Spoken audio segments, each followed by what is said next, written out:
Salut les amis, bienvenue sur ma chaîne Manu Agriculteur par Passion. Ce matin, vous voyez, il est 5h30 du matin. Je m'apprête à partir livrer en asperges le marché de gros de Caen. Et puis là, on a repris encore de l'eau. Enfin bon, je me plains pas, moi tout est fini. Le maïs, je fais un tout petit peu de maïs. Il est semé. Là, on galère un petit peu, c'est dans le désherbage des asperges toujours. Et puis sinon, pour l'instant, les maladies, tout ça, bon, ça a l'air assez correct pour l'instant. Voilà, faudrait peut-être pas non plus que ça dure encore énormément. Nous, on n'a pas eu des orages importants dans notre coin. Il y a eu des régions où il a plu 60-80 mm. Nous, on a pris quasiment rien, on va dire. Et puis après, tout pour l'instant paraît plutôt prometteur. Toujours la petite hantise du lin qui s'écroule et puis qui se relève pas. Ça, du coup, ça ferait vraiment une mauvaise filasse. Et puis aussi les verses pour les orges et tout ça. Et vous voyez derrière moi tout ce qu'il y a à vendre. Parce que là, on a eu un week-end très très chaud. Et du coup, l'asperge a poussé comme une folle. Et je vous mets ça tout de suite en image. Vous voyez un petit peu la récolte d'asperges. Là, pour une seule journée de cueillette. Donc là, c'est plutôt pas mal pour du bio. Et voilà, vous voyez, on a renlevé tout le plancher perforé pour pouvoir nettoyer dessous. Et puis on a remis des pieds.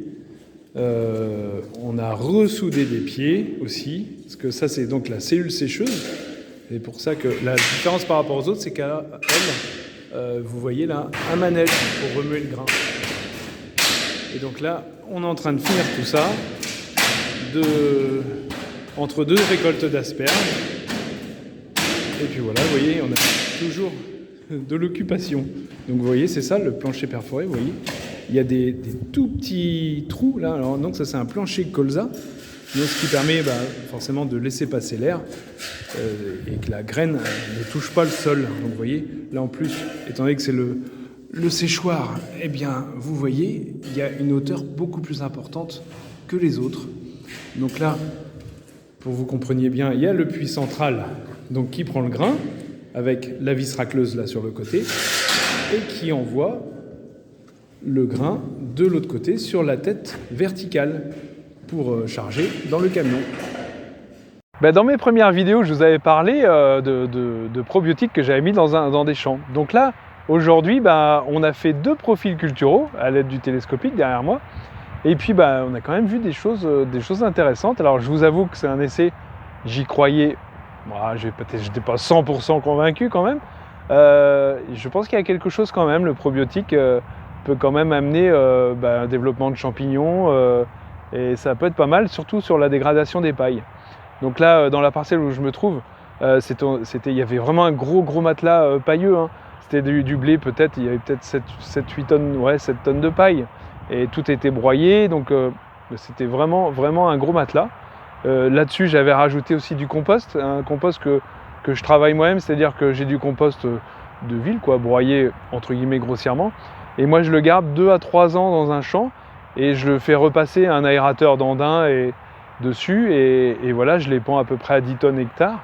Et on a vu quand même une bonne dégradation de ce compost-là qui est quand même avec un rapport C sur N, le rapport de carbone sur azote qui est important, il est à 13, je crois de mémoire, 13.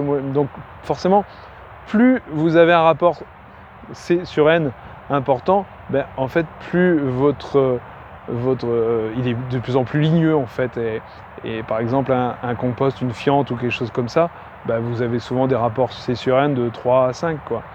Donc écoutez, je suis assez content du résultat et je vous mets ça tout de suite en image. L'avantage du télescope, c'est que on enfonce, c'est tout bête, on enfonce les fourches dans le sol et là quand même on voit des belles choses et on voit tous les problèmes de structure quand il y en a. Le premier que j'ai fait dans la parcelle, c'était franchement pas intelligent parce que je l'avais fait dans un endroit où on tournait avec la charrue et tout ça. Et là, vous aviez vraiment des poches un peu grises. Là, ça manquait un peu d'oxygène. Et puis là, par contre, là, je suis vraiment dans le milieu de la parcelle. Et là, c'est quand même une vue d'ensemble nettement mieux. On voit quand même pas mal de petites galeries de vers de terre. Là, c'est une parcelle qui a été labourée l'année dernière, donc pour faire une plante médicinale. Et puis voilà, je vous mets ça tout de suite en image avec l'explication du vendeur de ce probiotique. Et voilà, il n'y a pas de pub à faire, hein. Enfin, j'ai rien aussi à gagner dans l'histoire, c'est juste pour vous faire voir exactement mon constat. On observe quelque chose des galeries qui descendent bien en profondeur. Qui descendent assez profond, même au-della un peu de la zone de labour, non? Exactement, ouais. Exactement. Parce que en fait, on n'observe pas cette zone. Je vais juste défricher comme ça. On regardera là, mais ouais. Vous voyez, ici, on a sûrement le passage. Vous passez l'air rotative ou pas? Oui, ça a été semé. Vous voyez, ouais, avec l'air rotative. On observe ici un petit lissage, vous voyez ici. Ouais, d'accord. Ouais. Donc là, on a une zone où on a le passage de l'air rotative. Donc on a une première zone ici, pour moi, qui est très friable. Donc il y a le passage de l'air rotative. Et derrière, vous voyez, on voit que la herse rotative, elle fait une petite semelle, une petite semelle. Alors c'est rien de bien méchant parce qu'on voit que les racines derrière, elles y vont, mais on a quand même ce petit lissage qui est là. Ça se voit bien. Ici, on est sur la zone. Donc pour moi, la zone de travail, le labour, il doit être à ce niveau-là à peu près. Ouais, c'est ça. On ne doit pas être beaucoup plus profond. Vous voyez pourquoi je dis ça? On retrouve exactement des gros agrégats. Les plus gros agrégats, et aussi on retrouve les résidus de culture. D'accord. Donc ce qui fait que ça a été retourné, et forcément on a toujours une partie de résidus et de matière organique qui se retrouve enfouis en profondeur. Et vous voyez, si on se met juste sur cette zone, vous voyez par exemple ici où on a pris, on voit tous ces résidus qui sont encore là. Qui sont pas dégradés. Voilà, c'est ça. Moins dégradés. On voit des résidus qui sont... Et c'était paille broyée en plus ici. Paille broyée, ok. Bon, après on en retrouve, hein. Mais ça pourrait être pire, mais on en retrouve un petit peu quand même. Donc manque d'oxygène peut-être un peu, non? Ouais, alors ça peut être dû au manque d'oxygène, ça peut être dû aussi à l'hiver aussi assez humide qu'on a eu, donc forcément ça a retassé les sols, donc forcément on a pu avoir ça. Sur des probiotiques, c'est-à-dire des micro-organismes qui vont aider à transformer la matière organique, qui vont aider à travailler sur des processus de minéralisation, d'humification. Les rôles des bactéries dans un sol, c'est d'activer les processus de minéralisation, c'est-à-dire de fournir des éléments à la plante, NPK, et de les fournir à la plante. À l'inverse, on a un autre processus qui est plus activé par les champignons du sol, c'est les processus d'humification. L'humification, c'est quoi? C'est la transformation de la matière organique en humus. C'est ce qui va servir à enrichir l'humus et le potentiel dans les sols. Alors ça, on ne distingue pas à l'œil nu, on ne distingue pas une bactérie, on ne distingue pas des champignons. Par contre, on peut observer des traces d'activité de champignons dans les sols. Comment on pourrait l'observer? On l'observe souvent soit lié aux racines, soit sur des résidus de culture. Vous voyez, ici on a des résidus de culture qui sont, je dirais, noirs. Vous voyez, où on a manqué un peu d'oxygène, où c'est un peu bloqué, forcément la matière organique, elle ne s'est pas forcément bien transformée. À l'automne, quand on se balade dans des parcelles, ce qu'on peut observer, c'est que sur des résidus de culture, on peut observer plein de petits filaments blancs dessus. Donc ça, c'est des traces de mycélium. C'est produit par les champignons et c'est souvent bon signe.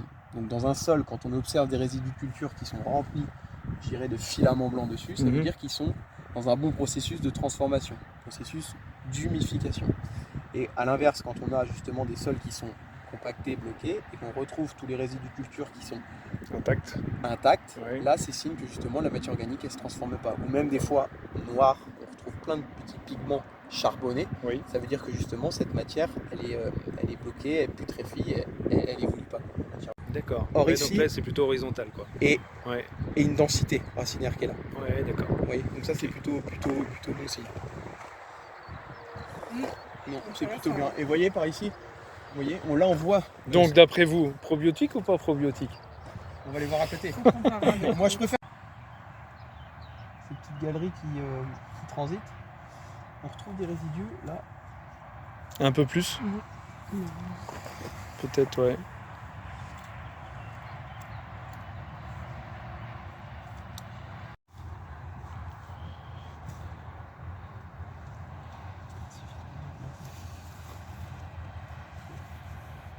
Compact là comme ça? Non. Je dirais que ça serait un peu plus compact. Alors après, j'ai regardé d'autres éléments, mais. Il y a quand même une vie dans le sol. Ah oui, on le voit. Et vous voyez ici, on le voit ici, la galerie, donc ça c'est un ver de terre anécique. On a une grosse galerie qui vient transiter comme ça. Ça c'est très bien. Par contre, Après on retrouve une masse de résidus là. Les racines, c'est pas ça. Et même là sur les premiers centimètres on retrouve des... Ah, ouais, on trouve un petit peu plus de paille. Ici on retrouve les pailles en fait. Mm. On retrouve ici.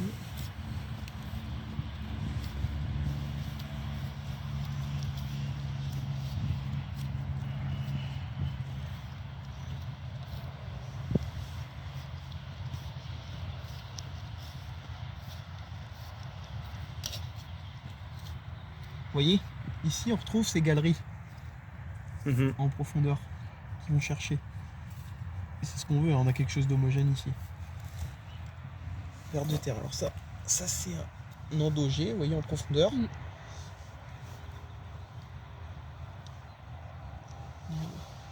C'est un petit ver de terre, vous voyez, qui reste dans le fond et qui brasse la matière organique de fond et souterrain. Parce que des vers de terre, on peut en retrouver jusqu'à quelle profondeur? Ça peut descendre, hein, ça peut descendre à 45, 50 cm de profondeur. D'accord. Ouais. Ah oui, on en retrouve. Après, ça dépend aussi des conditions météo. Il y a des fois des conditions plus séchantes, les vers de terre ils vont chercher aussi à descendre. Donc ça c'est signe que la structure est bonne. Après, c'est une parcelle aussi où il y avait vraiment pas de gros problèmes non plus. Hein. Oui, c'est ça. Il n'y en a pas de grosses problématiques. Ah oui. Vous voyez toutes les radicelles là? Ouais. Toutes les petites racines qui cherchent à... Et ça, c'est de la nouvelle racine. On aurait une problématique de structure. Je ne chercherais pas à se densifier et aller plus loin. Donc, d'après vous, où a été le probiotique? C'est quand même la question de la journée. Ouais. Pour moi, s'il y avait, à ce que je vois, oui. vous confirmez ou pas, Nutrigeo serait là-bas. Exactement. C'est exactement ça. Ouais, vous avez raison. Très bien. Ouais. Moi, c'est sur l'aspect résidu de culture où je vois... En même temps, vous avez une chance sur deux, mais bon. Ouais.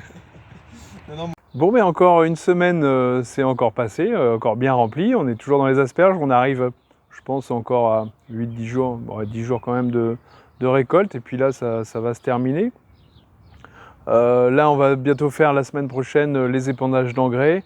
On a remis les silos, vous voyez, en état, là, comme je vous fais voir. Il reste encore un peu de nettoyage de silos à faire. Et puis, j'espère que ça vous a plu. Surtout, voilà, la petite aparté sur le profil cultural. Mais je trouve que c'est quand même assez intéressant. On voit quand même des choses avec ces produits-là. Alors, c'est vrai que c'est pas des produits donnés, mais il y a quand même, je pense, une amélioration de quelque chose après avoir dans le temps. Je pense que je vais recommencer cette année sur les pommes de terre. Et puis il y a aussi une action, je pense, nous, dans ce type de sol-là, c'est des terres très battantes. Et voilà, on va essayer d'améliorer tout ça, donc en broyant les pailles, ça forcément. Parce qu'ici, il n'y a pas de fumier, hein. Je mets juste un petit peu de compost de temps en temps, mais les pailles, j'ai envie vraiment de les restituer de plus en plus. Sauf pour faire le lin, parce que c'est quand même c'est vraiment la paille, ça nuit quand même beaucoup au lin, parce que le lin, quand il se met à pousser et qu'il est dans un matelas de paille, en fait, les racines ne sont pas assez puissantes voilà, pour aller explorer plus vite et plus profond. Donc voilà, écoutez, j'espère que cette vidéo vous a plu. Et puis, je vous le demande pas souvent, mais un petit pouce bleu ou abonnez-vous si ça vous convient. À bientôt pour de nouvelles aventures, comme d'habitude.